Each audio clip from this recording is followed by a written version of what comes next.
everyone, and welcome to SUNVAAD. I am Vasthavi, your host for today's podcast. Today, we are honored to have Dr. Vishwanath Prabhu with us, a renowned fitness and wellness expert with more than 20 years of experience.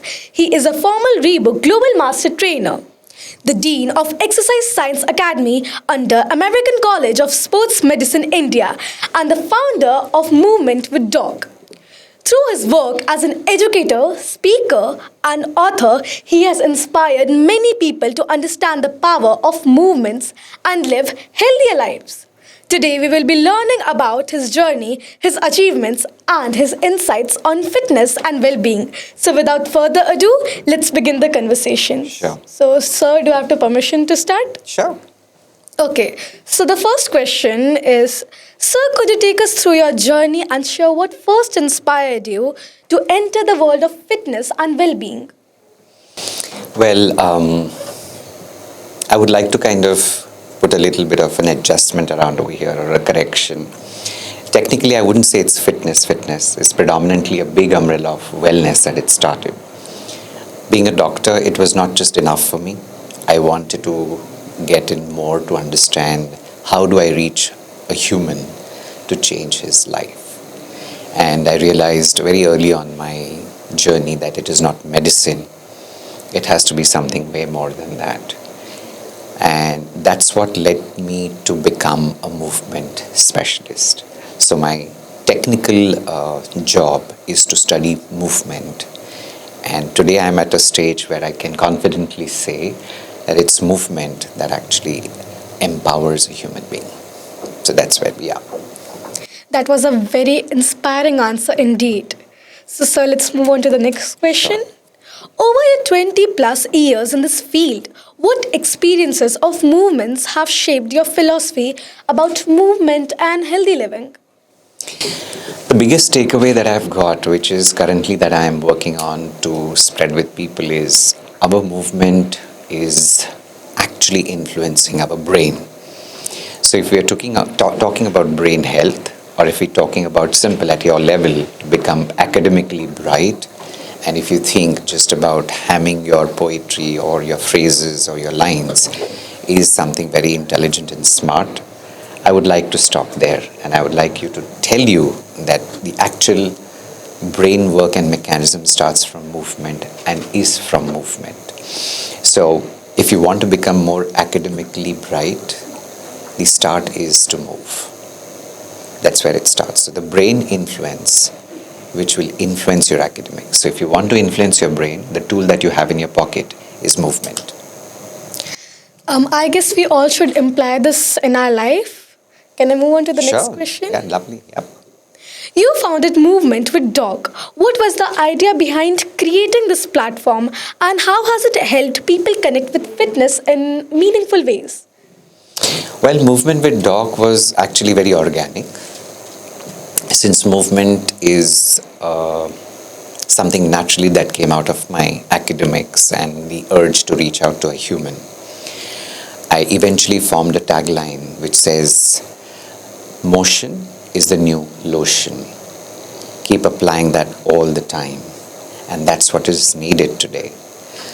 If you look at it today, even in your classroom situation for that matter, you would sit down and study. You have a desk and a chair to study, which means we're predominantly seated. We're less moving rather than moving and studying, which is what I would like the schools to go through. So if you have to impress the brain and enlarge the brain and make it more productive, you need to move. That's more important. To be saying that you need to be fit, the installing part or the most integral part is movement. So before you even want to become fit, we need to first understand, are we moving? Because that's the first foundational element to becoming fit. So instead of joining a gym and picking up weights, the elementary part is, are you moving enough before you hit the gym? That's where it starts. All right. So, your work focuses on functional movement, mobility, and corrective exercise. Yeah. So, how do these concepts help people improve their everyday health and performance? Interesting. Allow me to connect your audience, because I'm thinking that your audience is of the same age or probably a little around that. Yes. Sir. Yes. So, allow me to ask a question. When you hear a word like functional movement, what do you think about? In my opinion, I think about jogging, running, and doing some physical activities. Okay. So, for me, functional is just more than that. Functional is what I do in my day to day life.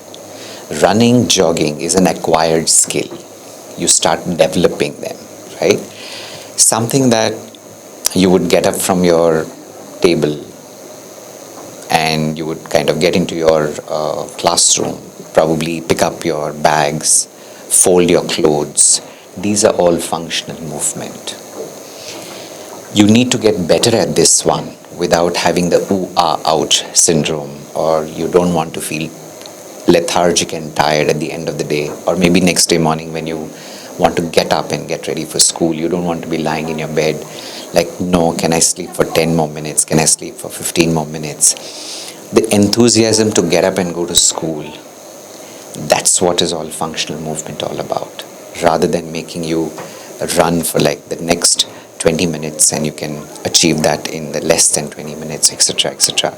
Don't misunderstand, that is fitness, no doubt about that. But something to do it more efficiently, something to do that with more of efficacy is what is functional movement all about. So in short, in a small line, the definition would be a human being who can do his day-to-day work efficiently is functional movement. So, can we say folding clothes will help our body? Of course it does. Wherever there is movement, the body will be definitely getting the benefit. Any movement. All right. That's very informative. You are also deeply involved in fitness education and research. Yes, I am. How do you see the future of exercise science and wellness evolving, especially for younger generation like us? Very interesting. And I have to really now calibrate how do I answer that for your level for that matter. What picture does it come to your mind when somebody says fitness education? Allow me to ask this question to you. For me, it's going to the gym and doing So some when you say education in that, so what comes to your mind?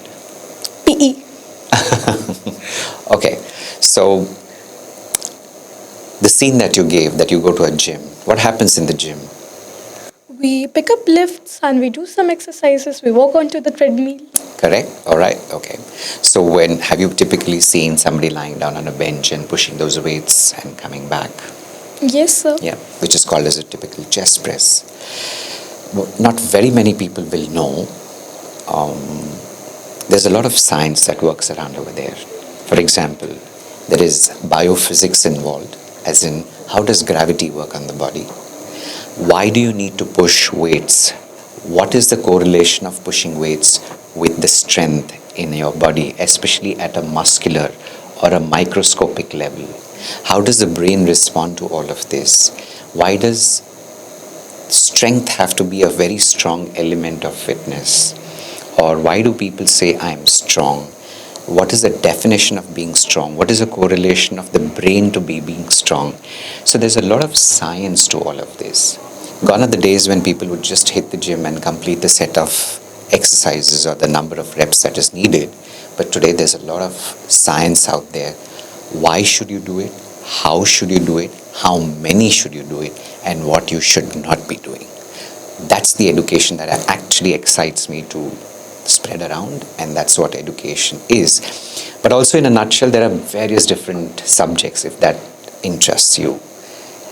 Anatomy, physiology, biomechanics, biophysiology, and there are various subjects that actually gets interesting and to understand how exercise actually influences a human body. All right. For our listeners who may be just starting their fitness journey, what mindset or habits would you encourage them to develop a healthy lifestyle? First and foremost, start moving as much as possible. Next, make sure that you have a routine, you have a discipline. Dedicate yourself to doing some activity every day, whether it's a Monday or a Sunday, irrespective. Whether it's a holiday or it's a half day, irrespective. Pick up a sport, pick up an activity. It could be as simple as playing with the ball or picking up your bicycle and going for a ride. All of these things matter as accumulating movement for the brain. So these are the foundational areas where you can capture for your brain to become much more fitter, and in bargain make your body fitter.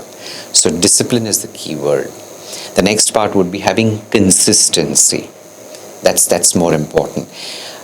Try not to be like a flash in the pan, or probably follow social media where you just do things for a trend or get famous for a particular amount of time and just wade off from that particular activity. Just be very consistent. Another part that I would like to say through this podcast to your friends or to you or everybody who's watching this is, pick up an activity that you like. There are more chances that you will continue doing it. There are more chances that you'll stick doing to it, and there are more chances that you'll become more efficient doing it. And the outcome is your brain and body getting better and better. So that's what my message would be. Yep. All right. That's actually very interesting, to be honest. So, sir, it was wonderful talking with you. Thank you so much for sharing your valuable insights with us. Your thoughts about movement and healthy living will surely inspire many of us to take better care of our health. To everyone listening, remember that even small step towards staying active can make a big difference. Thank you for joining us today. Until next time, keep moving, stay healthy, and keep shining. Thank you and Jai Hind. Thank you. Jai Hind.